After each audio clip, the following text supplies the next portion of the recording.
Hey everybody, Fishman here. Welcome to another video. As this build is beginning to come together, one of the things I thought it could really benefit from would be a nice centerpiece. Not so much in the literal sense of the word, uh, but something freestanding that will occupy its own special spot once the rest of the decor and plants and everything get put in place, and something I can move around. But the most important thing is, because of this style of build, is something I wanted to stick out of the water.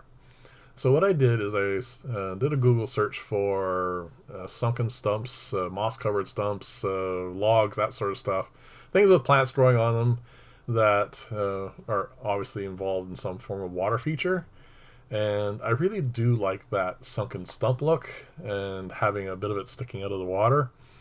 So what I'm going to do here is I'm going to take acrylic, and you get to see my new piece of equipment, which is kind of cool.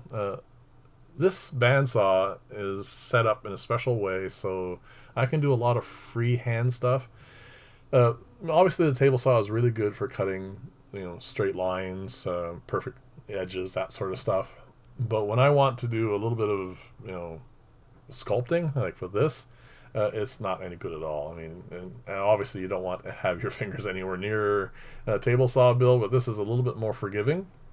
And because of the style of blade I chose and a bunch of other things I did for the setup for it, it is something that will cut through this with so minimal force on it that I can actually just wiggle it around a bit, try things out, and it's actually doing really quite well. And obviously in this particular build, it's going to be used almost exclusively. And it's interesting to see how this style of fabrication is working out. I mean, it's something I would really want to get a little bit more into later on, because obviously I can't take, well, first off, the coating that's going to go on this is that terracotta clay, the one that I originally dismissed for the background for this, because I think it's actually something that's really suited to this sort of part of the build. And again, it's something that's, because it's going to end up being moss covered and all that other stuff in the end, not something that's going to really show up in the actual long-term look of this thing. So I thought it'd be perfect for this. But because, again, it's clay, it needs a structure to go on. And that's what this is going to be. This is going to provide that stump look, even though it may be rather difficult to picture that at the moment. As this gradually comes together, it hopefully will become more obvious. Now, one of the downsides, of course, of using the bandsaw instead of the circular saw are the edges don't match up hardly at all. I mean, it is enough, but it's really difficult, as you can see here, to get a good weld. But again, because I get to shape things a little bit better, it pays off in the end. So, well, one of the things I found as I'm doing this, because like I said, this is relatively new to me as well for welding, I needed to, as I'm doing right here, is soften the edges by putting the methylene chloride on the edge, and then as that gradually softened up, I can hold it more firmly in place, and it squishes down a little bit, so I get gradually just smoothing out those rough points, and I end up getting a good weld, which is fine. And because this is all being coated, the slop over, as you can see happening here now, is completely irrelevant, because all this is going to be coated, and you'll never get to see any of it anyway. So, I mean, like I said, it's an interesting style, and someone I think I'm going to get a lot of use out of in the future. This is obviously just early stages for me. Now, I know this may just look odd to you, but for the moment, picture this as the bottom of the stump, and these are just the roots that go down in the ground. Once I start cutting off the excess, it'll become more obvious later on. And this is going to be more at the bottom of the screen. That's going to be the bottom of the stump, and the rest of it, of course, is going to stick up and out of the water. Now, I've actually managed to pick up some succulents. One specific one that's going to go in this. It won't be in today's video. Oh, by the way, this is going to be a long one, but I'm not actually going to get to like having a complete end project for you, because these things take time. And I like the look of this as we get near the end, but it is not where it's going to look finally, because algae needs to grow on this, the moss needs to grow on this, and the plants I'm going to bind to the surface of this need to root into the clay and adhere to it so I can take the fishing line off. All that stuff needs to happen, and that stuff takes time. And of course, as this time progresses, I will gradually be able to prune it and that sort of stuff and shape it and get it to grow the way I want it to. But when I say I like the look of it, it is what I can see it becoming. Let's just put it that way.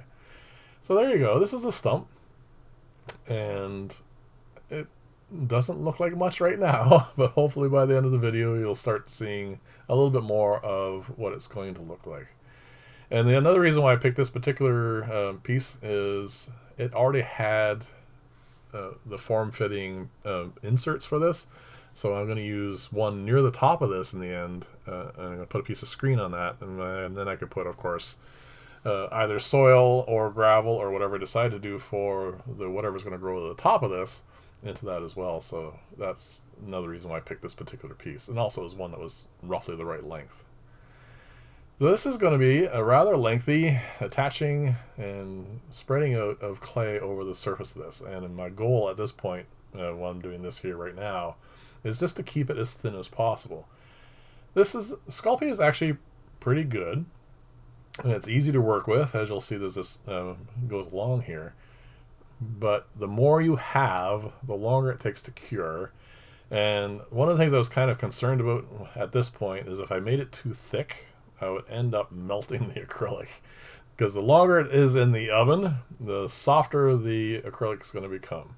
Because this has to go in at 275 and at least 15 minutes. As it turned out, it was in the oven for, I think, 35 minutes.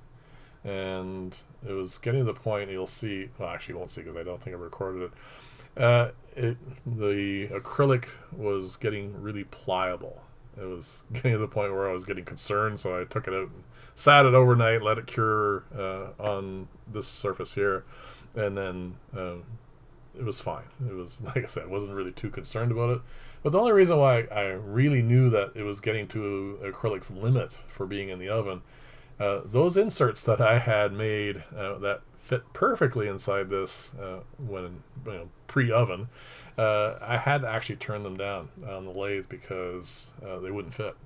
It had warped the inside sufficiently that those form-fitting things no longer fit at all. So I had to do one up. And even still, after taking it down to more than sufficient size for it to fit in here, I couldn't get it to quite fit flat. It wasn't really important, but it got to the point where I was concerned that if I put any more pressure on it, it was going to either crack the clay or the acrylic, and I really didn't want to do that. So the insert in the end turned out to be on a bit of an angle. Again, not even remotely important, but it was an indication of the fact that this was getting to be an issue. And it's also something I need to think about for future projects. There may be quite a limit to what I can use acrylic for when it comes to this particular material. But it's just something to think about. And this, again, a lot of these things I do are things I haven't tried before and stuff I want to try out. So it was an interesting learning experience for this. But this comes together so well. Not so much an initial look, because all you see right now are fingerprints, but the fact that I can form this to pretty much anything I want, it does open itself up to making molds, and making molds obviously out of something besides acrylic, and making interesting things later on. So like I said, this is something that's going to open itself up to some interesting future projects, and that's kind of cool. And this actually took I think about 20 minutes to get this all on here, and then of course the later stages. This is in total originally, before editing and everything else, about 44 minutes of video. But yeah, it's like I said, I cut this down. Even still, it's going to be about 16 minutes. My apologies for that. Anyway, it's beginning to come together. As you can see, after the acrylic gets hidden, this starts to look a little bit more like what it should. And now, of course, once I get to the point where it's, just on, let's just call it that, I need to add texturing to it, because obviously just having this as a bunch of fingerprints is not attractive. But the interesting thing, one of the things that got me onto this, I saw a video on YouTube, and it was involving a porous version of clay. I couldn't get a hold of it here in Canada, apparently. There was a company in the States that had some, but it wasn't, they don't ship to Canada. So it was, I've seen that built, and that, or sorry, seeing those structures come together, and all out of those is just a tube. That's it. There's nothing else to it. And how they look in the end is really kind of interesting, and that's what also inspired me to try this out. And what I'm doing here, besides trying to make it look a little like bark, not very effectively, but not too bad, but what it's doing here is it's giving me a nice rough surface. And that rough surface is going to allow the moss and ferns and whatnot that I'm going to wire onto this, or sorry, fishing line onto this, a place to grasp and root. And then as this, gains algae and moss and everything else, it's going to start looking a little bit more like what it's supposed to be, which is, a sunken log, or sorry, sunken stump. So there you go. It's pretty much the raw beginning for this. And now it needs to go in the oven. And like I said, when I put it in for the standard 15 minutes, it's too pliable still. And so what I did after that, of course, is put it in for an extra 10 minutes after that. I think, maybe a bit more. Again, it was just a trial and error for that. And one of the things I thought would make this look a little bit more interesting is, well, if most stumps you see have like a broken off branch, so I thought I would put a little bit of a side thing on this, and it just makes it look a little bit less like just a big tube sitting there. And I think it does add something to it. And as always, of course, just let me know in the comment section below what you think of this, and be kind, because like I said, this is my first attempt at this, and try and think of this as what it's going to look like in a few months, because I will be doing updates, and of course all the updates are going to be on the Sunday vlogs. And let me know what you think of this. And one of the things I'm thinking about, and I'm not sure it's actually going to be something that's beneficial, is there are paints that can go on this, and whether or not they're of any value. Because, obviously green would be better than terracotta, but again, like I said, this is not going to be visible long term, so is it really worthwhile? So that's the spare ring. There's going to be one in the section in the center here. You can see it's kind of askew, but like I said, I didn't want to put any more pressure on that to get it around it, and again, not even remotely important. So there you go. This has now been fired, or baked, I guess I should say, and it's ready now for some plants. And that's the last step for today. Obviously, this is going to take time to mature. So what I'm going to do now is I'm just going to wire a bunch of this on, and you can see the screen in there now. That part I'm going to leave till later. I did get some plants for this, but I just wanted to get this in the aquarium and get it where you guys can see it and how it looks and stuff. So I'm just going to put on a bunch of Java moss and Java fern here, which is pretty much what everyone uses anyway, and I think it looks really nice. Once this stuff anchors, and like I said, the algae gets in there as well, it's going to look kind of cool. I think it's well worth doing. And again, of course, you guys are the judge. Let me know what you think. And this is pretty much the end of the video. And as always, if you have any comments, let me know. And if you like the video, please like and or subscribe. That's always greatly appreciated.